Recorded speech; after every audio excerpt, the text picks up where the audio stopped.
Good afternoon friends.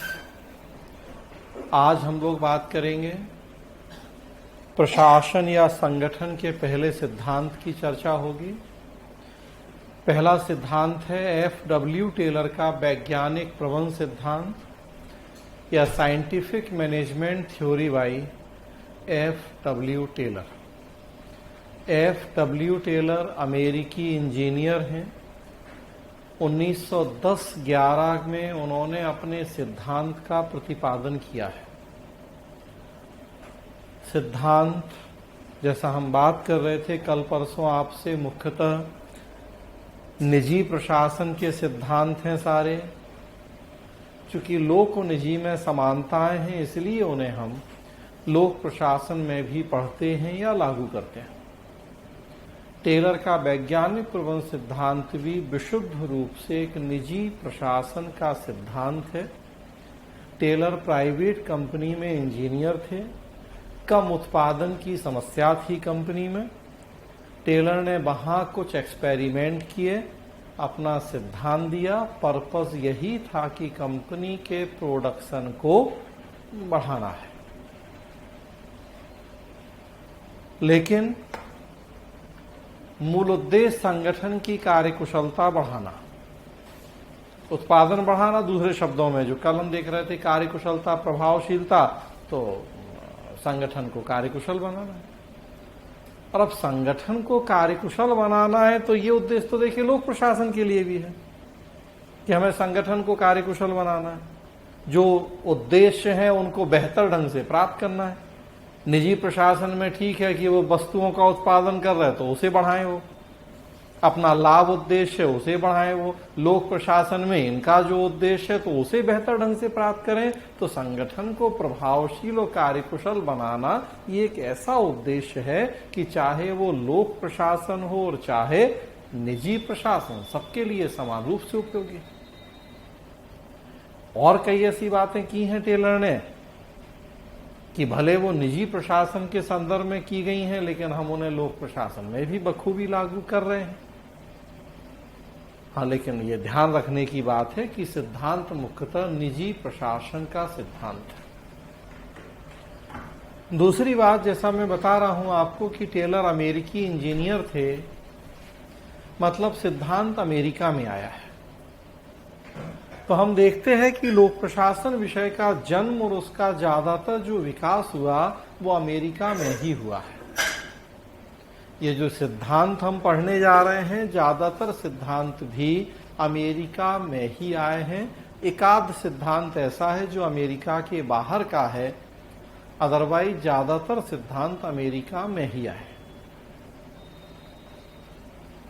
हम भारत में हैं।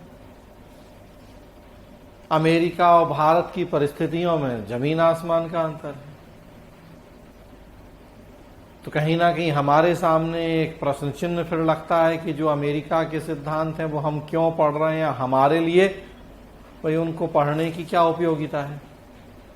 क्या उनके सिद्धांत हमारे लिए भी उपयोगी हैं या नहीं है? अगर उपयोगी हैं तब तो फिर भी समझ में आता है कि हम उन्हें पढ़ें, कुछ सीखें।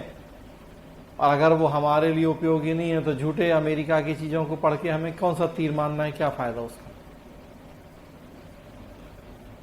तो ये एक बड़ा महत्वपूर्ण पक्ष भी है जो सारे सिद्धांतों में होगा कि अमेरिका के सिद्धांत की भारत में उपयोगिता या निजी प्रशासन के सिद्धांत की लोक प्रशासन में उपयोगिता। सारे सिद्धांतों का सबसे महत्वपूर्ण पक्ष जिसे हम प्रासंगिकता कहते हैं, वर्तमान समय में इन सिद्धांतों की भारत जैसे विकासशील देशों के संदर्भ में लोक प्रशासन के क्षेत्र में उपयोगिता या प्रासंगिकता। तो शुरू में ही मैं ये चीज बता रहा हूं कि ताकि उसी अप्रोच, उसी नजर से हम पढ़ें ये चीजें, और बाद में फिर हम देखेंगे कि कैसे इन सिद्धांतों की हमारे लिए क्या उपयोगिता है या नहीं है। हो सकता है कुछ सिद्धांतों की उपयोगिता हो, कुछ की नहीं हो, कुछ की कम उपयोगिता हो, कुछ की ज्यादा हो। तो हर सिद्धांत में लास्ट में सबसे महत्वपूर्ण पक्ष हमें ये पढ़ना होता है।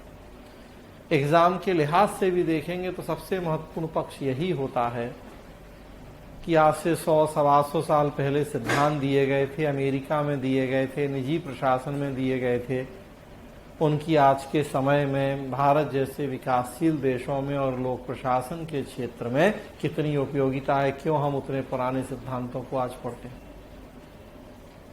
तो उसी अप्रोच, उसी नज़र से ये सिद्धांत हम देखेंगे और तब जब सारा सिद्धांत पढ़ लेंगे, समझ लेंगे, तब लास्ट में फिर उसकी उपयोगिता भारत जैसे देशों के संदर्भ में चर्चा होगी। तो वैज्ञानिक प्रबंध सिद्धांत, और उसमें हम पढ़ेंगे American mechanical engineer F.W. Taylor का योगदान। Basically F.W. टेलर ही वैज्ञानिक प्रबंध सिद्धांत के प्रतिपादक विद्वान हैं, तो उनका योगदान हम यहाँ पढ़ते हैं। तो देखिए, सबसे पहले स्क्रीन पे वैज्ञानिक प्रबंध का अर्थ लिखा हुआ है। तो दो शब्द हैं इसमें, एक शब्द है वैज्ञानिक या साइंटिफिक, साइंटिस्ट वैज्ञानिक बोलते हैं, या साइंटिफिक वो भी वैज्ञानिक, और दूसरा शब्द है प्रबंध, मैनेजमेंट। वैज्ञानिक मतलब जो विज्ञान से जुड़ा हो,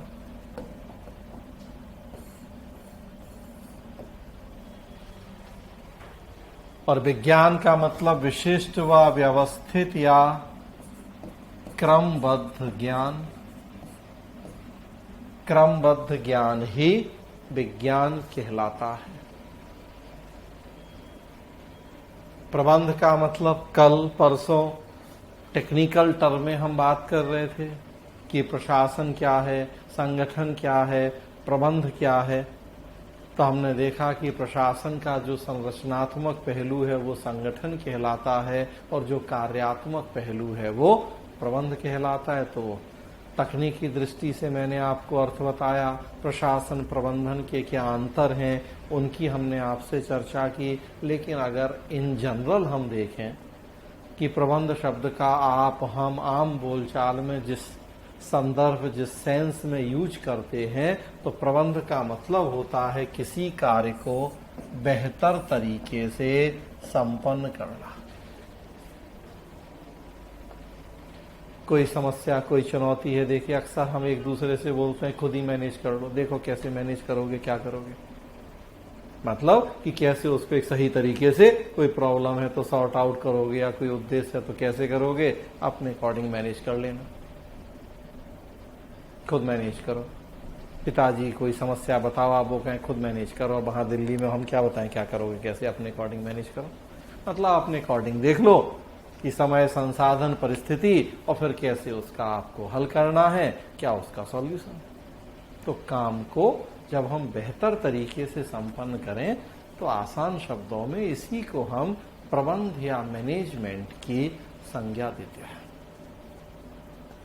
वैज्ञानिक का अर्थ भी है हमारे पास, प्रबंध का अर्थ भी हमारे पास है। अगर दोनों को हम जोड़ दें तो देखिए, विशिष्ट ज्ञान के आधार पर किसी कार्य को सुव्यवस्थित तरीके से संपन्न करना ही वैज्ञानिक प्रबंध कहलाता है।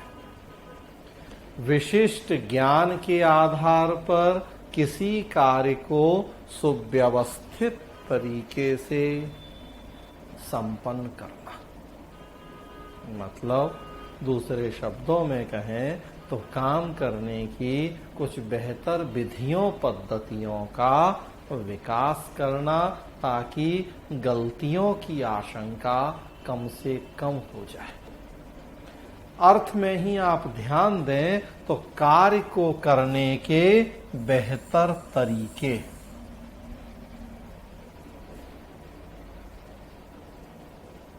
मतलब अध्ययन का केंद्र बिंदु होगा संगठन की संरचना एवं तकनीक। यहीं से आप देख सकते हैं जो फिर हमने कल आपसे बातें की, क्लोज एंड ओपन सिस्टम, बंद और खुली प्रणाली, औपचारिक, अनौपचारिक, थीसिस, एंटीथीसिस। तो देखिए अर्थ में ही है कि कहीं हम संगठन से जुड़े व्यक्तियों के इमोशंस, फीलिंग्स की बात नहीं करेंगे, हम काम करने के बेहतर तरीकों, बेहतर पद्धतियों की बात करेंगे, मतलब हमारा जोर होगा संगठन की संरचना और तकनीक के ऊपर। हमारा मतलब वैज्ञानिक प्रबंध सिद्धांत का जोर होगा उस पे, या FW टेलर का जोर होगा उस पे। और वैसे भी टेलर इंजीनियर हैं, केवल उतनी बात से आप समझ सकते हैं कि जो इंजीनियर हैं वो तो वैसे भी मशीनों, तकनीकों, उन्हीं के जानकार होते हैं, उन्हीं से जीवन भर काम करते हैं। तो एक बड़ा अच्छा ट्रेंड हम पाएंगे कि जिस व्यक्ति ने सिद्धांत दिया उसकी पृष्ठभूमि क्या है। एक शब्द में केवल वो पृष्ठभूमि आप देख लें तो आपको ओवरऑल उसकी पूरी जो कहा जाता है पर्सनालिटी, उसकी आइडिया के बारे में पता लग जाएगा। ये इंजीनियर हैं तो इनकी बातों में केवल वही मशीन, टेक्निक्स, इन्हीं पे फोकस होगा। एल्टन में वो समाजशास्त्री होंगे, प्रोफेसर यूनिवर्सिटी में समाजशास्त्री। अब जो जीवन भर व्यक्ति और समाज को पढ़ा रहा है तो वो क्या बातें करेगा, तो वहां आ जाएगा फिर वही अनौपचारिक मूल्य, व्यक्ति, emotions, feelings. Henry Fayol manager होंगे, मैनेजर मतलब किसी कंपनी, संगठन के टॉप लेवल पे बैठे। अब वो क्या बात करेंगे। तो केवल एक शब्द में अगर उनकी हमें पृष्ठभूमि पता लग जाए तो हम देखते हैं कि इनकी पूरी थ्योरी का जो एक सार है वो केवल उस एक शब्द में उनकी पृष्ठभूमि क्या है उससे पता लग जाता है। कोई साइकोलॉजिस्ट है तो अब उसकी अप्रोच क्या आ रही, कोई सोशियोलॉजिस्ट है तो उसकी अप्रोच क्या आ रही, कोई इंजीनियर है, कोई, ये चूंकि इंजीनियर थे पेशे से तो इनका पूरा जिंदगी इंजीनियरों की उसी पे निकलती है, मशीनें और सब बेहतर तकनीक काम करने की, तो इनका भी पूरा फोकस उसी पे रहा। तो यहीं से हम देखेंगे कि ये औपचारिक होंगे, बंद होंगे, जोर होगा बेहतर पद्धतियों के विकास पे।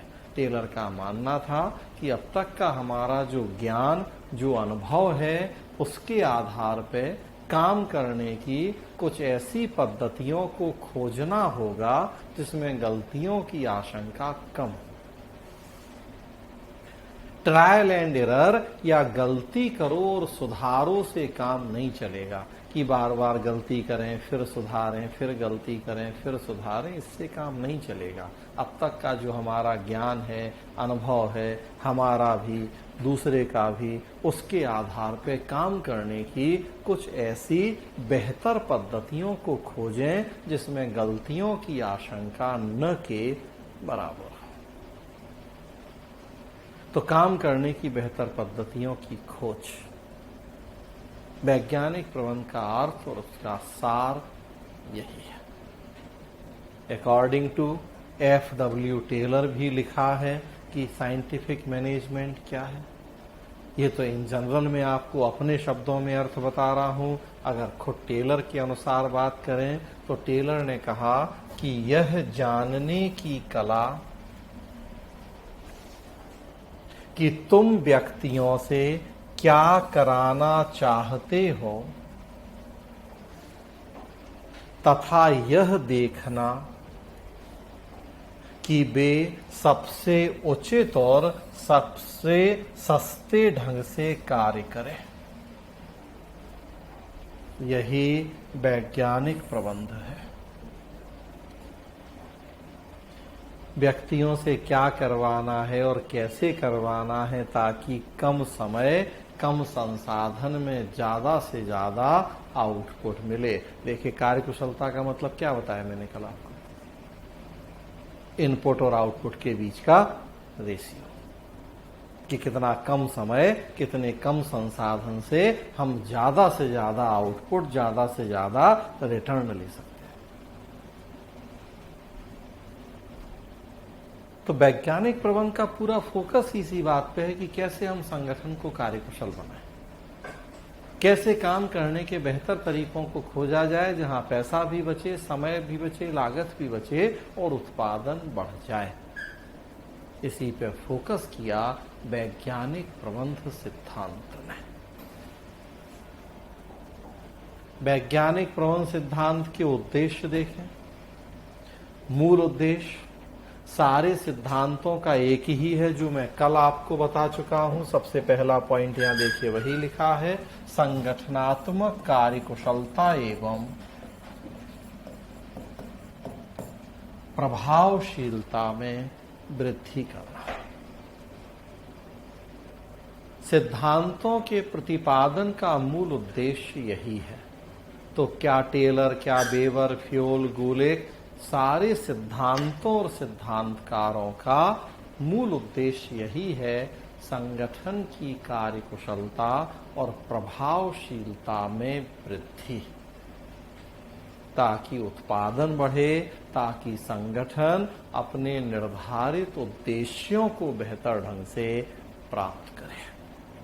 कुछ और उद्देश्य भी थे वैज्ञानिक प्रबंध के, तो वो आप देख रहे हैं। अधिकतम पारस्परिक समृद्धि, दूसरे शब्दों में कहें तो सबको फायदा। तीसरा, लागत कटौती, न्यूनतम लागत पर अधिकतम उत्पादन, या और दूसरे शब्दों में कहें तो लागत कटौती। देख लीजिए, आप किसी भी निजी कंपनी में आप जाइए,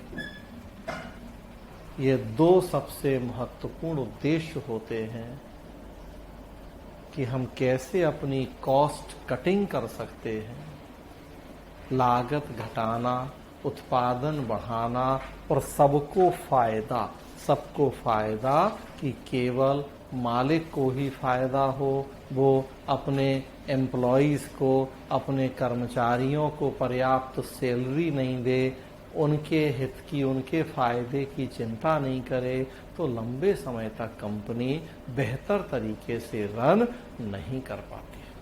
आजकल तो देखिए, शेयर बाजार वगैरह का जमाना है, बड़ी कंपनी शेयर मार्केट में लिस्टेड है, कंपनी को फायदा होती है, देखिए डिविडेंड या बोनस के रूप में वो अपने शेयर होल्डर्स को भी उसका एक सर्टेन परसेंटेज, एक हिस्सा शेयर करती है। हमें फायदा हो रहा, कुछ छोटा सा हिस्सा हम अपने कर्मचारियों के साथ शेयर कर लें, उनका उत्साह बढ़ जाएगा, उनका मनोबल बढ़ जाएगा, वो और पूरे कमिटमेंट और डेडिकेशन से उत्पादन बढ़ाने में योगदान देंगे। टेलर के वैज्ञानिक प्रबंध की चिंता थी ये कि सबको फायदा, सबकी समृद्धि को सुनिश्चित किया जाए, मिलजुल के ही काम होगा तो उत्पादन बढ़ेगा, लागत घटाई जाए, आपस के जो लड़ाई झगड़े हैं उनको रोका जाए, मतलब सहयोग एवं समन्वय। आप देखिए, किसी भी बड़ी प्राइवेट कंपनी हो, गवर्नमेंट कंपनी हो, अक्सर एक समस्या क्या होती है, मालिक और मजदूर के लड़ाई झगड़े। मजदूर कहते हैं अच्छा वेतन मिले, बेहतर कार्य दशाएं मिलें, छुट्टी हो, लंच हो या और दुनिया भर की चीजें, और मालिक को लगता है कि क्यों हम अनावश्यक अपना खर्च करें। तो मालिक और मजदूर के लड़ाई झगड़े किसी भी इंडस्ट्री में देखिए आप, बड़ी एक कॉमन प्रॉब्लम होती है। उस समय भी थी, टेलर जिस कंपनी में काम करते थे वहां भी थी। तो टेलर ये सोच भी लेके आगे बढ़ रहे थे कि हमें मालिक और मजदूर का आपस का जो संघर्ष या लड़ाई झगड़ा है उसको खत्म करना है, इनके बीच में भाईचारा, बेहतर सहयोग और सामंजस्य की भावना लानी है, और वैज्ञानिक सोच का विकास, ताकि हमने का काम हम प्रॉपरली करें, गलतियां ना हो। तो ये कुछ उद्देश्य कहलाते हैं वैज्ञानिक प्रबंध के। मूल उद्देश्य संगठनात्मक कार्यकुशलता में वृद्धि। इसी संदर्भ में हम देखेंगे टेलर का वैज्ञानिक प्रबंध सिद्धांत। टेलर, जैसा हम बात कर रहे हैं, अमेरिकन मैकेनिकल इंजीनियर। टेलर का समय 1856 से 1915, 1856 से 1915, 1910-11 में टेलर की एक किताब प्रकाशित हुई थी, नाम था principles and methods of scientific management. Principles and methods of scientific management, इस किताब में टेलर ने वैज्ञानिक प्रबंध सिद्धांत का प्रतिपादन किया था। जैसा हम जानते हैं कि संगठन की प्रथम व्यवस्थित विचारधारा थी, यहीं से प्रशासन के सिद्धांतों का जन्म होना शुरू हुआ था। 1887 में लोक प्रशासन स्वतंत्र विषय के रूप में पैदा हुआ और उसके बाद ये पहला सिद्धांत आया था प्रशासन का, वैज्ञानिक प्रबंध सिद्धांत। तो प्रथम व्यवस्थित विचारधारा कहते हैं इसे हम। क्यों टेलर ने ये सिद्धांत दिया? तत्कालीन परिस्थितियां क्या थीं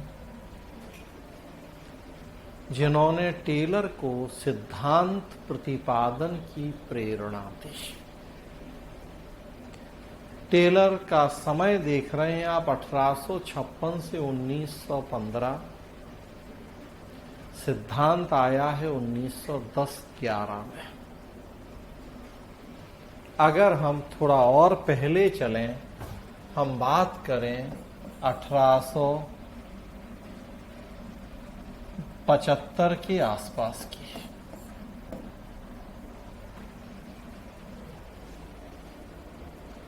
टेलर की उम्र लगभग 18-19 साल। टेलर ने प्राइवेट कंपनी में नौकरी शुरू की।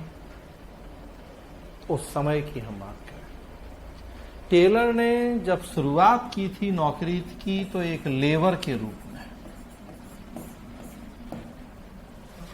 इंजीनियर तो बाद में बने थे, प्रमोट होते होते योग्यताओं के आधार। उस आज से 150 साल पहले देखें आप तो 18-19 साल बहुत था किसी आदमी के काम करने के लिए, रोजगार के। ये तो आजकल है कि हम लोग 35-35, 40-40 साल तक बैठे हैं, अदरवाइज तो पुराने जमाने में कहाँ। तो टेलर की उम्र भी 16, 17, 18 साल थी। पारिवारिक स्थिति अच्छी नहीं थी, आर्थिक स्थिति। नौकरी करी, श्रमिक के रूप में काम की शुरुआत की, धीरे धीरे फिर बहुत जल्दी प्रमोट होते होते वो इंजीनियर बने और फिर और दूसरे टॉप लेवल पे पहुंचे फिर तो कंपनी में। तो अगर 1870-75 के दौर की बात करें तो वो समय था इंडस्ट्रियल रिवॉल्यूशन या औद्योगिक क्रांति का। शुरुआत हुई थी औद्योगिक क्रांति की 1850 के आसपास इंग्लैंड से। धीरे धीरे क्रांति दुनिया की और देशों में फैली थी। हम अमेरिका की बात कर रहे हैं।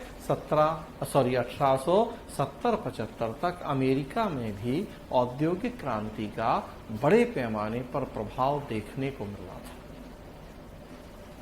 बड़ी बड़ी मशीनों का प्रयोग किया गया था, ज्यादा पूंजी का निवेश किया गया था, उससे उत्पादन बढ़ गया था और इसी को हमने क्रांति की संज्ञा दे दी थी। तो देखिए लिखा है कि उत्पादन में अभूतपूर्व वृद्धि हुई थी,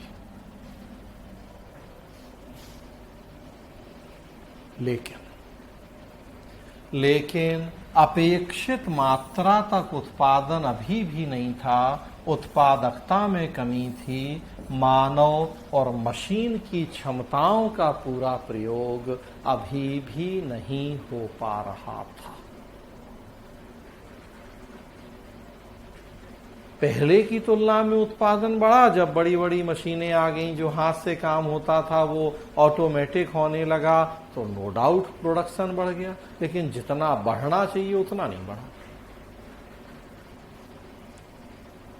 पहले मान लीजिए क्रांति के पहले 20 यूनिट का उत्पादन होता था किसी कंपनी में। अब हमने खूब पूंजी लगाई, खूब टेक्नोलॉजी का यूज किया, बड़ी बड़ी मशीनें, ताकि ऑटोमेटिक काम होने लगा। उत्पादन बढ़ के 20 की जगह 50 और 60 यूनिट का हो गया। तो अचानक मुंह से नहीं निकलेगा कि अरे ये तो चमत्कार, क्रांति हो गई है। तो कहां 20 यूनिट का उत्पादन होता था, कहां 50 और 60 का हो रहा है। लेकिन जो बड़ी बड़ी मशीनें लगा दी हमने, जितना पैसा खपाया है, जो लोग काम कर रहे हैं, उनकी क्षमता तो 100 और 150 यूनिट उत्पादन करने की है। अब एक आदमी है जो 20 का 60 देख के खुश हो जाए और दूसरा आदमी देखे कि नहीं भाई 60 में खुश होने की बात नहीं है क्योंकि इसकी क्षमता तो 120 की है। आप भाई जब तक सिविल सेवा की तैयारी नहीं कर रहे थे, बीए एमए घंटा 2 घंटा पढ़ा नहीं पढ़ा, एग्जाम के 10 दिन पहले पढ़ा, परीक्षा पास हो गए।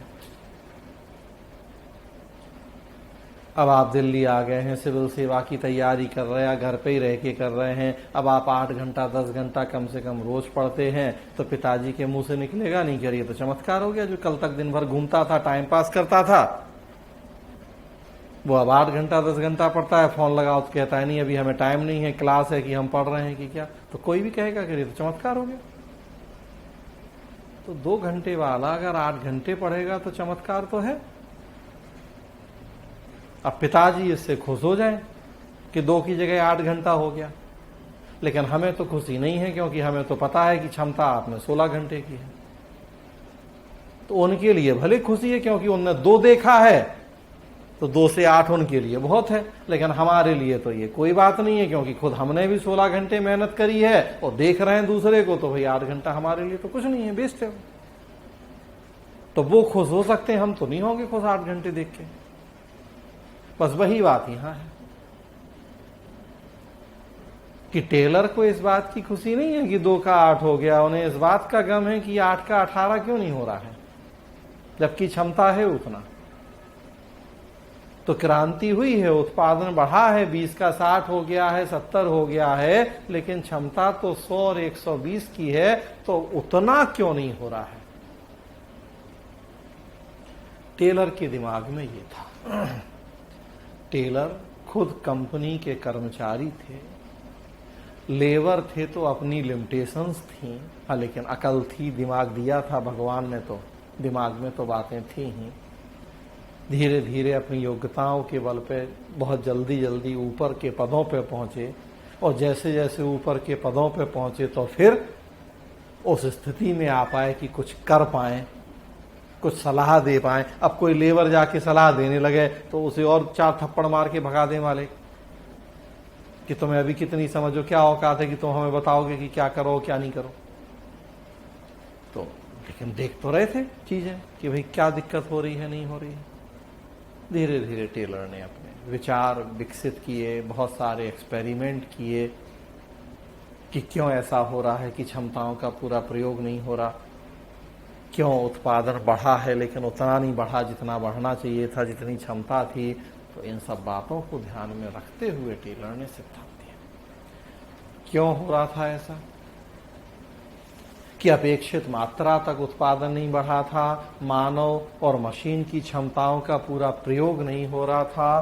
तो तत्कालीन संगठन व्यवस्था में कई समस्याएं मौजूद थी। तत्कालीन संगठन व्यवस्था में कई समस्याएं मौजूद थीं जिनकी वजह से अपेक्षित उत्पादन नहीं हो रहा था। टेलर कंपनी के कर्मचारी थे, उन्होंने उन समस्याओं को देखा, उनके समाधान के लिए और उत्पादन बढ़ाने के लिए कई सारे प्रयोग किए। उन प्रयोगों के जो निष्कर्ष मिले उन्हीं के आधार पर टेलर ने अपने वैज्ञानिक प्रबंध सिद्धांत का प्रतिपादन किया। समस्याओं को ध्यान में रखते हुए प्रयोग कि कैसे इनको हल करें, उन प्रयोगों के जो निष्कर्ष मिले तो उसके आधार पर टेलर ने अपना सिद्धांत दिया, वैज्ञानिक प्रबंध सिद्धांत। उत्पादन में एक बार फिर बड़े पैमाने पर वृद्धि हुई जब टेलर के वैज्ञानिक प्रबंध को लागू किया गया, और परिणाम हुआ कि कई विद्वानों ने टेलर के वैज्ञानिक प्रबंध को द्वितीय औद्योगिक क्रांति की संज्ञा दी थी। पहली औद्योगिक क्रांति वो 1850 के आसपास जो बड़ी बड़ी मशीनों की वजह से हुई है, उत्पादन बढ़ा है, और दूसरी क्रांति ये जो टेलर ने करवा दी। टेलर जिस कंपनी में काम करते थे, कच्चा लोहा गलाया जाता था, पका के उसे फिर बनाया जाता था, और जो भी, तो जो लेबर थे पहले अगर वो दिन भर काम करके 10 से 12 टन लोहा ढोते थे या उसका यूज हो पाता था, टेलर के सिद्धांत को लागू करने के बाद वो 48 टन से 60 टन तक पहुंच गया। तो कहाँ 10-12 टन और कहाँ 48 से 60 टन, मतलब 4 से 5 गुना तक उत्पादन में बढ़ोतरी हुई। तो स्वाभाविक सी बात है कि वो द्वितीय औद्योगिक क्रांति, दूसरी औद्योगिक क्रांति थी वो, क्योंकि उससे भी कई गुना उत्पादन में बढ़ोतरी देखी गई थी। अमेरिका में हुआ ये सब, जिन कंपनियों में टेलर ने काम किया, जहां सिद्धांत दिया, देखा देखी। अमेरिका की दूसरी कंपनियों को भी लगा कि उन्हें भी टेलर के सिद्धांत को लागू करना चाहिए। देखा देखी अमेरिका के अलावा दूसरे देशों को भी लगा कि उन्हें भी सिद्धांत को लागू करना चाहिए, ताकि उनके यहाँ भी प्रोडक्शन इंक्रीज हो। परिणाम हुआ कि ये एक अंतर्राष्ट्रीय आंदोलन, एक इंटरनेशनल मूवमेंट बन गया।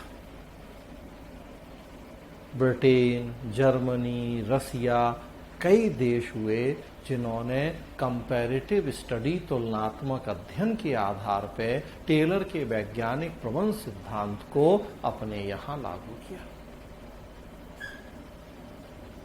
उसके अलावा देखेंगे अमेरिका में ही टेलर ने जिन कंपनियों में सिद्धांत दिया, कई दूसरी कंपनियों ने टेलर के सिद्धांत को लागू किया। और अगर हम आजकल की बात करें तो आजकल तो हम लोग के देश में बहुत सारी कंपनियों में हम देख सकते हैं कि टेलर का वैज्ञानिक प्रबंध लागू हो रहा है। मैकडोनल्ड है, डोमिनोज है, कई कंपनियां, आगे हम केस स्टडी की बात करेंगे प्रासंगिकता में तो देखेंगे कि लागू कर रही हैं टेलर के वैज्ञानिक प्रबंध। तो उस लिहाज से देखें तो एक बड़ा उपयोगी सिद्धांत हुआ, ये पहला सिद्धांत था और बड़ा उपयोगी सिद्धांत बना। तो हम बात कर रहे हैं कि तत्कालीन संगठन व्यवस्था में कुछ समस्याएं मौजूद थीं, जिनके समाधान के लिए टेलर ने प्रयोग किए, सिद्धांत दिया और फिर उत्पादन बढ़ा। तो वो समस्याएं क्या थीं, टेलर के प्रयोग क्या थे, थोड़ा सा ये जानेंगे और तब फिर देखेंगे कि टेलर के सिद्धांत क्या थे। कुछ समस्याएं हैं यहाँ स्क्रीन पे कि तत्कालीन संगठन व्यवस्था में क्या समस्याएं मौजूद थीं, जिनकी वजह से अपेक्षित मात्रा तक उत्पादन नहीं हो पा रहा था। तो कुछ समस्याएं इन जनरल भी लिखी हैं और अकॉर्डिंग टू टेलर भी लिखी हैं। खुद टेलर ने बताया अपनी उस किताब में कि उस समय टेलर को 2 प्रमुख समस्याओं का सामना करना पड़ा कंपनी में। एक को नाम दिया टेलर ने स्वाभाविक ढिलाई और दूसरे को नाम दिया टेलर ने व्यवस्था की ढिलाई। स्वाभाविक ढिलाई नेचुरल सोल्जरिंग और व्यवस्था की ढिलाई सिस्टेमेटिक सोल्जरिंग। स्वाभाविक ढिलाई क्या कि श्रमिकों में काम चोरी की प्रवृत्ति। थोड़ा ध्यान दें शब्दों पे। श्रमिकों में काम चोरी की प्रवृत्ति मतलब किस तरह की विचारधारा है जो कल हम बात